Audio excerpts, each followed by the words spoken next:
री एग्जाम लेके लौटेंगे लोग, जैसे किसान अपना आंदोलन लेके गए थे वापस, उसी तरह हम लोग बीपीएससी को झुका के जाएंगे।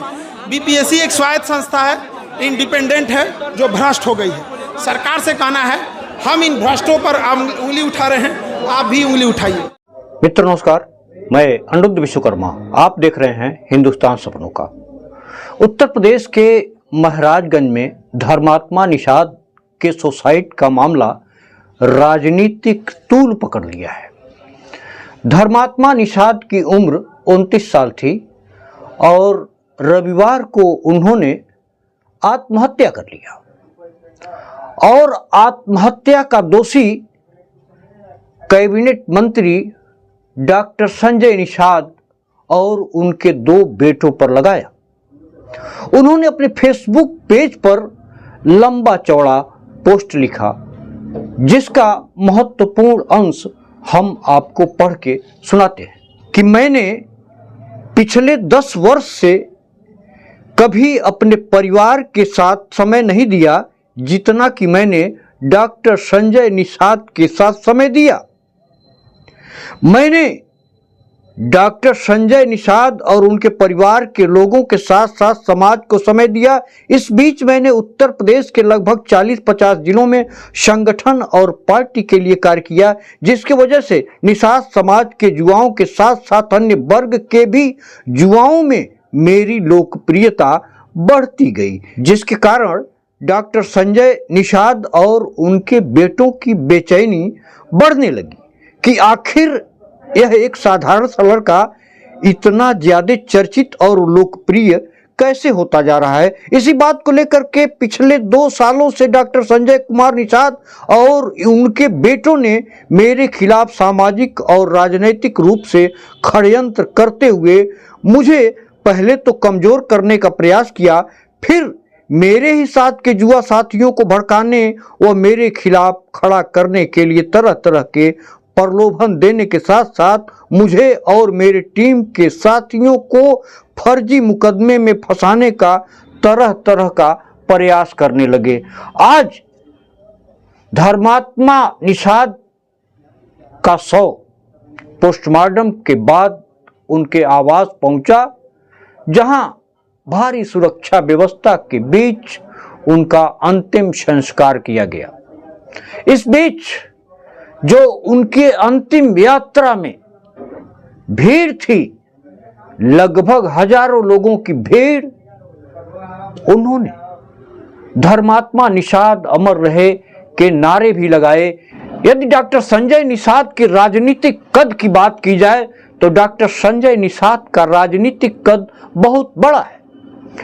उनके बड़े बेटे परवीर निषाद संत कबीर नगर से बीजेपी के सांसद हैं। छोटे बेटे चौरी चौरा विधानसभा से विधायक हैं। आज उनका भी बयान सामने आया है, जिसको एक बार आप सुन लीजिए। धर्मात्मा निषाद मेरे पार्टी के सक्रिय कार्यकर्ता थे, जिनके आत्महत्या कर लिए जाने की सूचना से मैं बहुत स्तब्ध हूँ।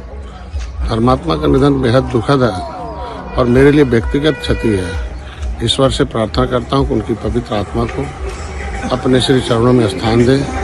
मैंने हमेशा धर्मात्मा जी का अपने स्तर से हर संभव सहयोग किया है, लेकिन इस दौरान धर्मात्मा निषाद के सोशल मीडिया अकाउंट से मेरे और मेरे परिवारजनों के खिलाफ एक बेहद दुर्भाग्यपूर्ण और पूरी तरह से असत्य टिप्पणी की गई है। मुझे पूरा भरोसा है कि धर्मात्मा निषाद ये कभी नहीं कर सकते। इस पोस्ट के जरिए मेरी और मेरे परिवार के साथ निषाद पार्टी की छवि को धूमिल करने की कोशिश की गई है। इसलिए मैं इस पूरे मामले की निष्पक्ष जांच चाहता हूं, ताकि सच सामने आए कि आखिर धर्मात्मा ने किन परिस्थितियों में कदम उठाया है और किस व्यक्ति द्वारा ये पोस्ट कर सबकी छवि धूमिल करने का प्रयास किया। दूसरी खबर भी उत्तर प्रदेश के प्रयागराज महाकुंभ से है। आज 5वीं बार, 1 महीने के अंदर 5वीं बार महाकुंभ प्रयागराज में आग लग गई। दैनिक भास्कर ने लिखा है कि मेला क्षेत्र में फिर आग लगी, 1 महीने में आग की 5वीं घटना।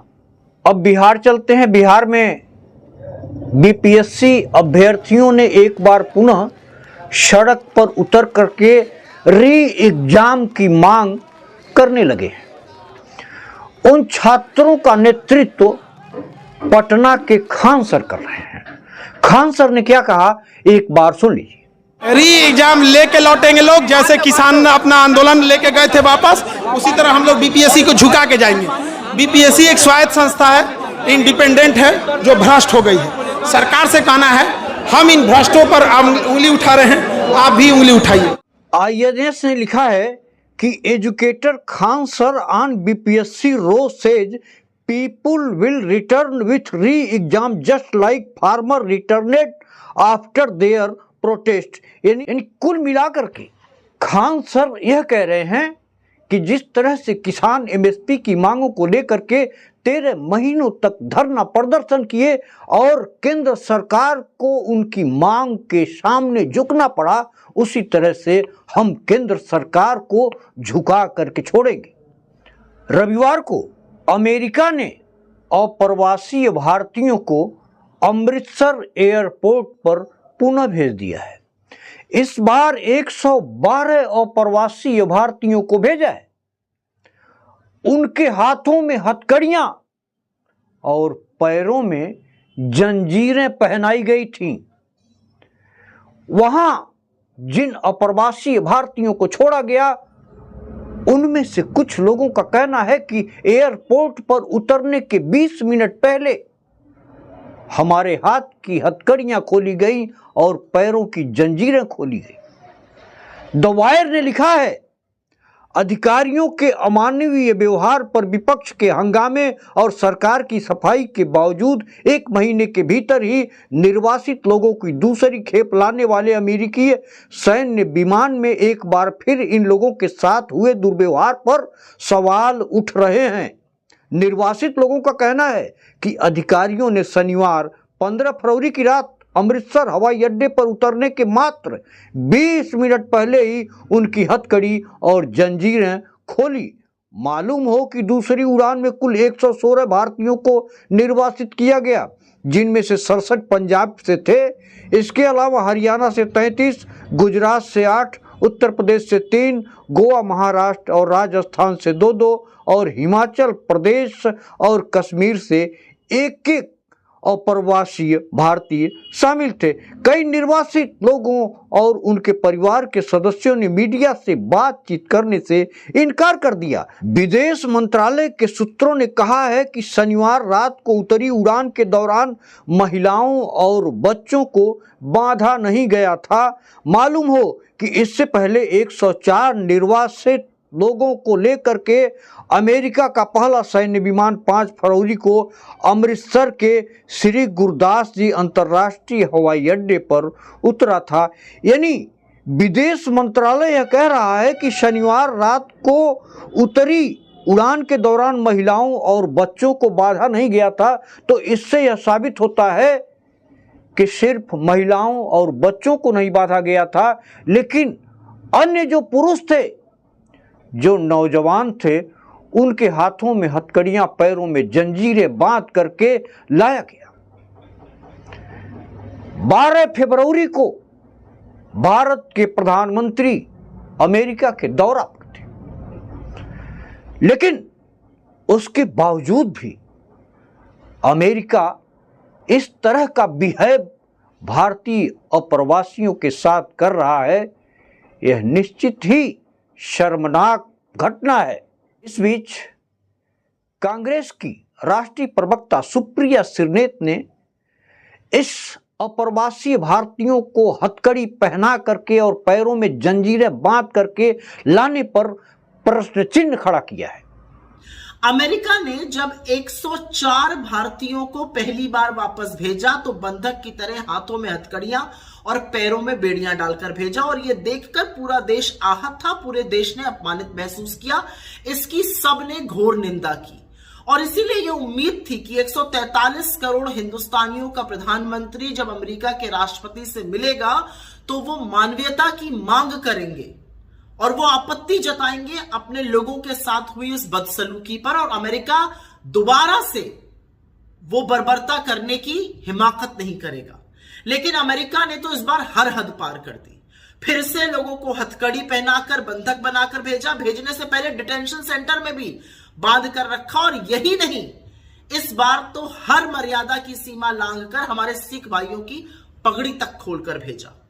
मोदी जी, आप अभी भी चुप रहेंगे?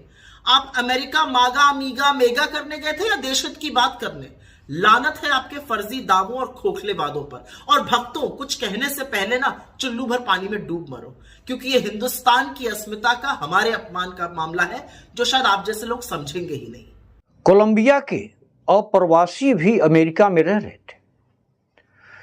उन यात्रियों को, अप्रवासियों को अमेरिका अपने सैन्य जहाज से कोलंबिया ले जाने के लिए रवाना हुआ, लेकिन कोलंबिया के राष्ट्रपति ने अमेरिका के सैन्य जहाज को अपने धरती पर उतरने से मना कर दिया और उसने अपने देश से अपनी जहाज भेज करके अपने अप्रवासी लोगों को अपने देश लाया।